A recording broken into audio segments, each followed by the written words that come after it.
Noong November 11, 1918, ito yung araw kung kailan natapos yung World War I, ay nagsimulang sisihin ng mga malalaking bansa ang bansang Germany dahil sa pagtulak umano nito sa bansang Austria na magdeklara ng giyera sa bansang Serbia na siyang pinagsimulan noon ng World War I. Pero ayon sa ilang pagsisiyasat at pag-aaral pagkatapos nitong giyera, ay malaki din ang naging bahagi ng mga bansang Britain, bansang France at Russia dahil yung mga malalaking bansa na to ay nagsimulang magkampi-kampihan imbis na lutasin yung sigalot nitong dalawang bansa. At dahil sa giyera na to ay nagbunga ito ng pagkamatay ng mahigit sa 20 milyon na tao. Ngunit sa kabila nga nito, matapos yung World War I ay naitatag ang Treaty of Versailles noong 1919 sa pagtutulong-tulong ng mga bansang Britain, France, US at Italy na dito ay nakasaad yung War Guilt Clause na nagsasabing ang bansang Germany at Germany lang dapat ang dapat sisihin at managot sa mga damages at casualties na naidulot nitong World War I. Walang nagawa ang bansang Germany laban dito at pinagbayad sila ng 132 billion gold marks na sa panahon natin ngayon ay umaabot ang halaga sa 760 billion dollars. Hindi lang yan, kundi pinagbawalan sila magprint ng pera, mga dahilan na naging sanhi ng matinding kahirapan sa bansa dahil sa pagtaas ng presyo ng mga bilihin kasabay pa nito ang kawalan ng pagkukuha ng pagkain. Ultimo isang tinapay lang ay hindi nila magawang bumili. Minamaliit at kinukutya ang mga German noon. Ganyan kalala ang naging parusa sa bansang Germany sa pagtatapos ng World War I, ang gerang pinagmulan naman ng bansang Austria at Serbia. Ang mga bagay na yan ay nasaksihan ni Adolf Hitler at ayan ang mga naging matinding dahilan niya para maghigante sa mga bansang nabanggit na siyang pinagmulan naman ng panibagong pandaigdigang digmaan. Noong panahon ng World War I, si Adolf Hitler ay nag-volunteer na sumali sa German Army. Hindi kataasan ang ranggo niya dito, may kukumpara lamang ito sa isang private first class na ang trabaho niya ay messenger na pumupunta sa iba't ibang trenches para magpadala ng mga balita at mga sulat. Nasaksihan ni Hitler kung paano lumaban ang Germany noong World War I kaya't hindi niya maintindihan kung bakit sa kanila sinisisi yung naging resulta nitong malawakang giyera. Kinuhaan din sila ng ilang lupain. Yung Alsace-Lorraine ay napunta sa bansang France. Nabigyan din ang bansang Poland ng teritoryo galing sa Germany at marami pang mga teritoryo at probinsya ang nawala sa bansa. Pinagbawalan din sila magkaroon ng militar na hihigit sa 100,000 ang bilang. Bawal din sila magkaroon ng tangke, ng Air Force, pati na rin ng submarine. Sumali ngayon si Hitler sa political group na Nazi at dito ay nagsimula niya itong palakasin at paramihin. Nung namatay yung presidente ng Germany noong 1934 na si Paul von Hindenburg, si Adolf Hitler na ang pumalit sa kanya. Mula noon ay tinuring siyang isang diktador ng bansang Germany. Nilabag ni Adolf Hitler yung Treaty of Versailles sa pagkakaroon ng malaking bilang ng militar, libu-libong mga tangke, libu-libong mga eroplanong pandigma at 57 mga submarines. Mula noon ay nagsimula na rin pahirapan nila Adolf Hitler yung mga Hudyo sa bansa nila. Yung mga Jews o mga Hudyo ang sinisisi ni Hitler sa pagkatalo ng Germany noong kasagsagan ng World War I. Sinasabi niya nagtaksil yung mga Hudyo sa bansa nila kaya sila natalo. Bukod pa dyan, matapos yung gera nung kasagsagan ng kahirapan sa Germany, sinisisi rin ni Hitler yung kahirapan na to sa mga Hudyo dahil sa tingin niya, kinokontrol ng mga to yung mga bangko maging yung mga negosyo sa bansa na naging dahilan sa pagbagsak ng ekonomiya nila. Ang isa pa sa mga paniniwala ni Hitler ay sinasakop ng paniniwala ng mga Hudyo ang paniniwala at kultura ng mga German. Gusto rin ni Hitler na magkaroon sila ng mas malaki pang lupain dahil sa tingin niya, ang bansa nila ay karapat dapat magkaroon ng malaking lupain. Lupaing titirhan ng mga susunod na henerasyon ng bansa. Sa mga lumipas na taon sa patuloy na paglakas ng Germany, noong August 23, 1939, ay nagkaroon ng kasunduan si Hitler ng Nazi Germany at Stalin ng Soviet Union na kung sakali mang may pumutok ulit na mga gera ay hindi nila aatakihin ang isa't isa. Kasunduang tinatawag na Non-Aggression Pact. At hanggang dumating na nga yung araw noong September 1, 1939, yung mga taong nakatira sa Poland ay sunod-sunod na nakarinig ng mga pagsabog. Ang pinakamaraming mga pagsabog dito ay sa mga military base nila. Ito yung araw na inatake na ng Nazi Germany yung Poland. Sa sobrang daming bombang binagsak ng Germany sa Poland ay hindi na sila nagkaroon ng pagkakataong lumaban. Makalipas lang ang 2 araw noong September 3 ay nagdeklara na ng gera ang France at bansang Britain laban sa Nazi. Ngunit sa kabila nito, 5 linggo pa lang ang lumipas ay nasakop na ng Nazi Germany ang kabuuan ng Poland sa tulong ng Soviet Union. Pinaghatian ngayon ng Soviet Union at ng Nazi Germany yung kabuuan ng bansang Poland, kagaya ng pinag-usapan ni Hitler at ni Stalin. At dito na nagsimulang masakop ni Hitler ang halos sa 20 mga bansa sa sumunod na mga taon. At ang mga Hudyo sa mga bansa na to ay ang mga pinakapinahirapan ni Adolf Hitler bilang paghihiganti niya sa hirap na dinanas ng Germany matapos yung World War I. At yung galit nga na to ni Hitler ay siyang pinagmulan ng ikalawang pangdaigdigang digmaan. At hanggang nung 1943, may 2 taong kabilang sa British Intelligence Group, 2 napakatalinong taong naging dahilan sa pagbagsak ni Hitler. Ngunit paano nga ba nila ito nagawa sa kabila ng halos nasakop na ng Nazi Germany ang kabuuan ng kontinente ng Europe? At ayan na nga ang aalamin natin sa video na to. At kung kagaya kitang mahilig makinig sa mga ganitong uri ng content, mga horror, mystery, mga solved and solved cases, ay ilike mo na tong video na to and don't forget to subscribe. Simulan na natin ang kwento.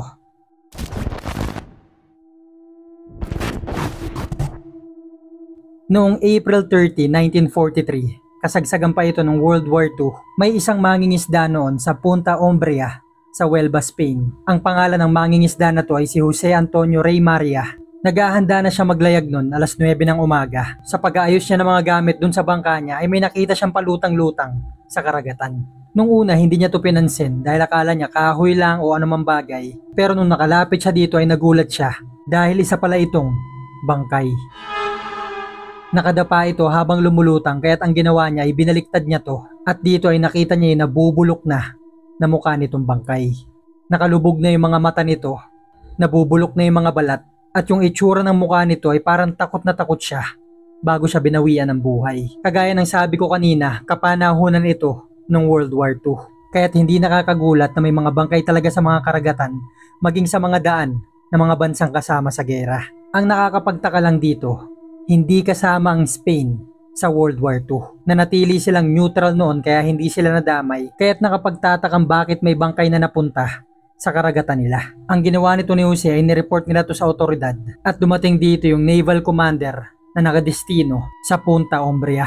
Dinala nila yung bangkay na to sa morgue sa Huelva at nakita nila sa bulsa nito na ang pangalan nitong bangkay ay Major William Martin, isang Royal Marines. Sa bulsa nito ay nakakuha sila ng susi, sigarilyo, resibo, mga ticket sa theater sa London at sa katawan nito ay may nakatali din na itim na briefcase. Nung nabuksan naman nila yung briefcase na yon ay nakakita sila dito ng sulat galing sa tatay ni Major Martin, resibo ng isang diamond engagement ring, isang libro, mga sulat galing sa bangko at picture ng isang babae na may pangalan na Pam. May nakasulat din sa likod nito patungkol sa huli nilang pagkikita na mukhang yung babae na yon yung papakasalan nito ni Major Martin. Kaso nga lang mukhang hindi na nga matutuloy yung kasal nila dahil ito na nga yung bangkay ni Major. Ang isa sa pinakanapansin nilang laman ng briefcase na yon ay isang sulat na top secret letter. Naka-address ito kay General Harold Alexander at nung binasa nila yung nasa loob nito, nakasulat dito yung taktikang gagamitin nila sa pagbawi sa Greece at Sardinia, mga lugar na nasa ilalim noon ng Germany. Hindi malaman kung ano ay kinamatay nito ni Major William Martin. Pero ang posibilidad na nangyari ay nakasakay ito sa eroplano ng Britain. Kaso mukhang napabagsak yung eroplano na yon. Bumagsak sila sa dagat at mukhang dinala ng alon yung bangkay nito papuntang Spain. Ang ginawa ng gobyerno ng Spain, imbis na isurrender yung bangkay nito pabalik sa Britain, ay pinadala nila yung mga sulat na to kay Adolf Hitler. Dahil nung panahon na to, bagaman nananatiling neutral ang Spain, ay palihim talaga nilang tinutulungan ang Germany. At makalipas pa lang ang ilang araw, yung mga dokumento na itong nakuha sa briefcase ni Major Martin ay nasa harap na ni Adolf Hitler. Dito nalaman ni Hitler yung planong pag-atake ng Britain, United States at ng Canada sa Greece at Sardinia, 2 napaka-importanteng lokasyon sa puwersa ng Germany. Nung panahon na to, si Adolf Hitler ay nababahala na dahil yung ilan sa mga depensa nila sa iba't ibang lugar ay natatalo na. 3 lokasyon lang ang pinaka-iniingatan ni Hitler noon. Yun ang Greece, Sardinia at Sicily. Yung Sicily ay mahalagang parte ng Italy, bansang kakampi rin naman ng Germany, kung saan nandito yung pinakamalakas na puwersa nila noong 1943. Pero dahil dito sa nalaman ni Hitler, Naaatake pa lang iba't ibang bansa sa Greece at Sardinia. Pinapunta niya sa dalawang lokasyon na to yung mga malalakas nilang mga armas. Maging yung mga sundalo nila ay pumunta sa dalawang lokasyon na to. At ilang araw pa lang ang nakakalipas, nakahanda na silang lahat na depensahan tong dalawang lugar na anumang oras ay handa na silang umatake pag may nakita sila ditong barkong pandigma galing sa ibang bansa. Ang kaso nga lang, 2 buwan na ang lumilipas ay wala pa rin pag-atake nagaganap sa Greece at Sardinia. At hanggang dumating na nga yung araw ng July 9, 1943, mahigit 2 buwan ang nakakalipas mula nung nakita yung bangkay ni Major Martin sa Spain.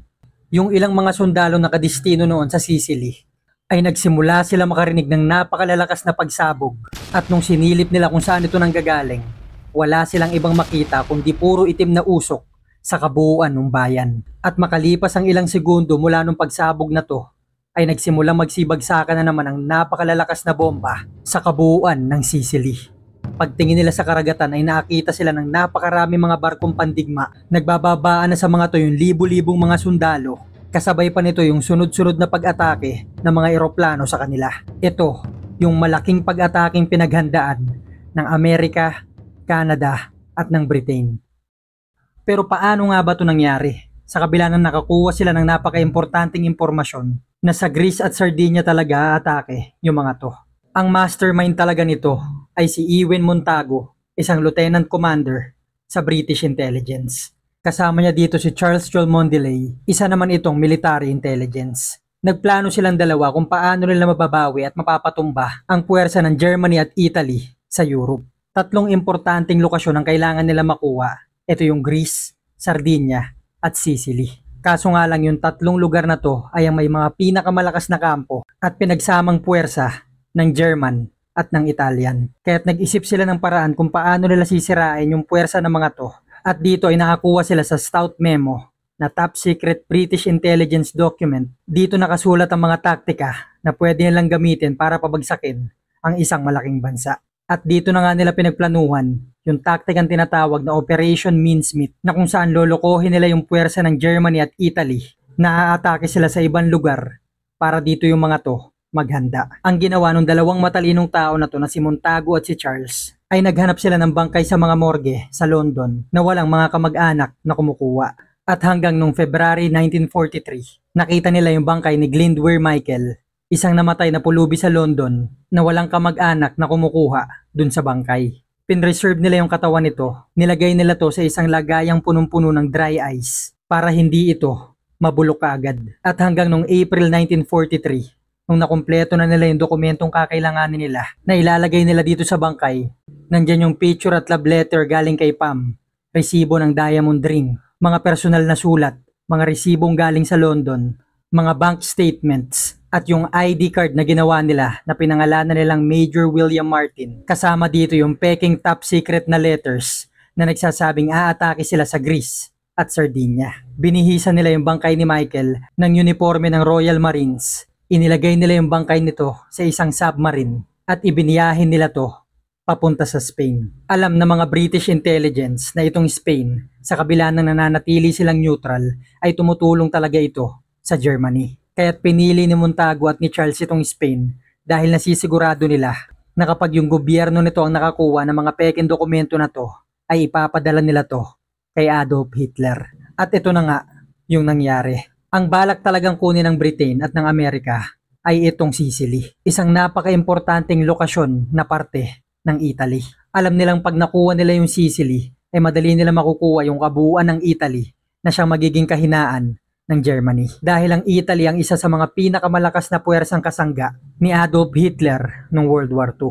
Noong July 9 hanggang July 10 ay lumapag sa Sicily ang pinagsama-samang puwersa ng Canada, Amerika at ng Britain na umabot sa mahigit 160,000 na mga sundalo. Nung nakuha nila yung Sicily ay nakontrol na nga nila yung gera sa Italy at hanggang sa makalipas na mga buwan ay tuluyan na nga nila itong nakuha. Matagal ang naging responde ng mga sundalo ng Germany na nasa Greece at Sardinia dahil mahigit 1,000 kilometro ang layo nito. At mula noon ay unti-unti na nga nilang nakuha yung mga bansang nasa ilalim ng kapangyarihan ng Nazi Germany na pinangungunahan ni Adolf Hitler. At nung malapit na nga mahuli si Adolf Hitler sa Germany, Noong April 29, 1945 ay ikinasal si Hitler kay Eva Braun sa isang bunker nila sa Berlin, Germany.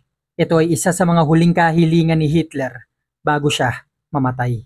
Kinabukasan after nung kasal, April 30, 1945, eksaktong 2 taon ang nakakalipas nung natagpuan yung bangkay ni Major Martin sa Spain, ay nagpakamatay yung mag-asawang si Hitler at si Eva Braun. Nag-iwan ng ilang mga sulat si Adolf Hitler. Isa na dito yung patuloy niyang pagsisi sa mga Hudyo sa pagbagsak ng bansang Germany. Idinagdag niya pang mas okay pang mamatay kesa sumurrender.